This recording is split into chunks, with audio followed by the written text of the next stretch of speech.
अरे पगली, मायका भाभी से नहीं होता। ननद और भाभी की कहानी। सोनल की भाभी सोनल को 4 बार फोन कर चुकी थी, पर सोनल फोन ही रिसीव नहीं कर रही थी।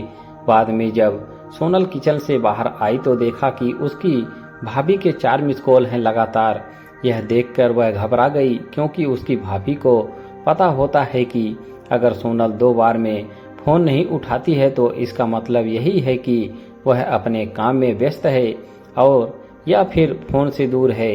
अब सोनल का मन घबरा रहा था, क्योंकि भाभी के 4 फोन लगातार आने से उसे टेंशन हो गई थी, क्योंकि सोनल की मम्मी की तबीयत इन दिनों ठीक नहीं चल रही थी।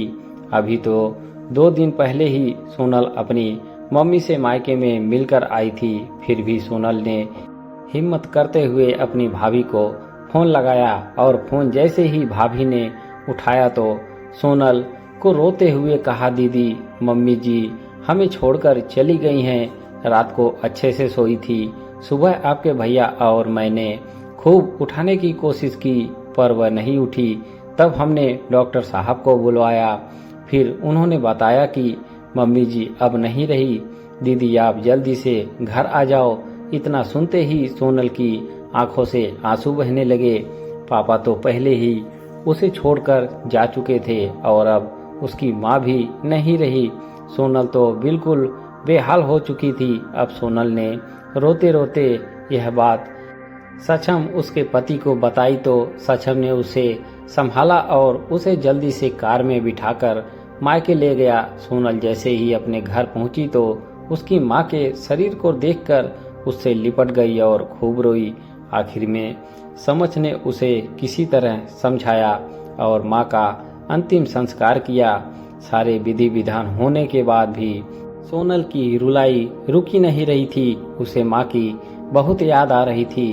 तब सोनल की मौसी ने उससे आंसू पोंछे और उसे संभाला और कहा, सोनल बेटा ऐसे दुखी मत हो। दीदी नहीं रही तो क्या हुआ, मैं हूं ना तेरी मौसी। मेरा घर भी तेरा मायका है। तेरा जब मन करे तब आ जाना अपनी मौसी के पास।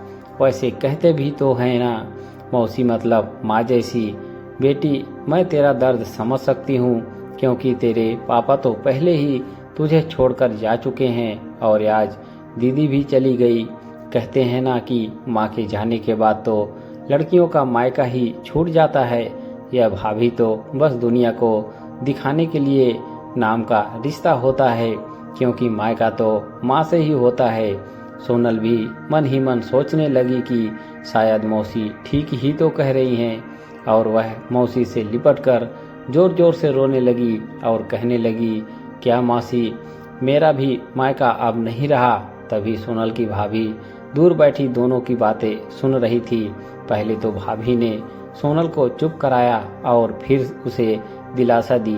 फिर भाभी ने मौसी से कहा कि मौसी जी आपने ऐसे कैसे कह दिया कि मायका केवल माँ से ही होता है। मैं मानती हूँ कि माँ का स्थान कोई नहीं ले सकता, लेकिन अभी दीदी के भैया भाभी जिंदा हैं और जब तक हम हैं दीदी का मायका हमेशा बना रहेगा। मैं पूरी कोशिश करूँगी दीदी को मम्मी जी की तरह प्यार और सम्मान देने की, और दीदी जब चाहे तब यहाँ आ सकती हैं। यह घर कल भी उनका था, आज भी है और कल भी रहेगा।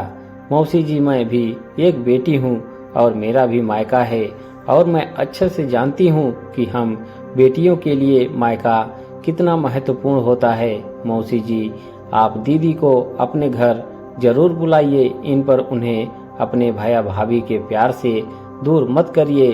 तभी मौसी ने कहा, बहू आज के जमाने में तेरी जैसी सोच रखने वाली भाभी बहुत कम मिलती हैं। मुझे माफ कर दे, मैंने सोनल को गलत राह दिखाई। तभी सोनल अपनी भाभी के गले लग गई और बोली, भाभी आज आपने मुझे विश्वास दिला दिया कि भाभी भी माँ के समान होती हैं, और मैं संतुष्ट हूँ कि जब तक आप और भैया मेरा मायका सदा बना रहेगा। और किसी ने कहा है ना कि भाभी माँ के समान होती है। आज मुझे इस बात का विश्वास भी दिला दिया। दोस्तों कहानी पसंद आई हो तो वीडियो को एक लाइक जरूर करें। हमारे चैनल पर बने रहने के लिए आप सभी का धन्यवाद।